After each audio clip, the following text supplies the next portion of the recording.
GPT is a very, very big deal. Just think about it. In just a few days, right, handful of days, it has now reached tens of millions of people. It's not, I think it's more than 5, it's probably less than 30. And the amazing thing is this, everybody's using it for different reasons, and everybody finds it delightful. That's its miracle. When was the last time that we saw a piece of technology that is so versatile that it can solve problems and surprise people in so many ways so often? It can write poem, of course. It can write, it can. Well, you guys shouldn't use it yet, not unless you get permission. It could fill out a spreadsheet. It could do a SQL query. It could write a SQL query and do a SQL query. It could write Python code, as you know. It could write Verilog, And so if you can't do it today, of course it'll be able to do it someday. And so the fact that you have this tool that can do all these different things has really surprised a lot of people around the world. Now, for a lot of people in the industry that have been working on this, we've been waiting for this moment. This is the iPhone moment, if you will, of artificial intelligence. This is the time when all of the big ideas about mobile computing and all that, it all came together in a product that everybody just kind of, I see it. I see it.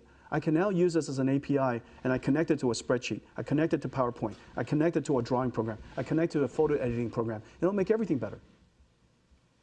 It'll make everything better. And so we now know that this is going to be a monumental impact on technology. And now the question is how quickly would the technology diffuse? And I think that the last 60 days kind of tells us something. The rate of technology diffusion could be quite high. For example, since ChatGPT came out, probably some 500 startups have already happened. And not only that, in about 2 weeks' time, they created applications that are really delightful and useful. In a couple of weeks' time. This is no different than when browsers were created and somebody, boom, overnight created, wrote JavaScript and bam, you've got a website that's really quite surprising. Or when the iPhone came out and all of a sudden somebody wrote something, took about a couple of weekends and bam, they have a piece of software they can download from the App Store. And before you know it, it's something like Spotify. It's pretty amazing, right? And so these kind of, this is going to happen now. This is, I think that's a foregone conclusion. The thing that's really exciting to me is that this basic technology can now be applied to a whole bunch of other industries that have never enjoyed the benefit of technology. Think about this idea. For the last 40 years, for the entire 40 years that I've been in the industry, we have done nothing but make computers harder and harder for people to program. And that's why the technology divide has been so large. And the technology divide is getting larger and larger, except till one day, all of a sudden, everybody can program a computer. Literally everyone can program a computer. We have democratized computing. It doesn't matter if you're a farmer, a doctor, a nurse, a frontline worker, assistant, travel agent, it doesn't matter. A small business, a restaurant owner, it doesn't matter.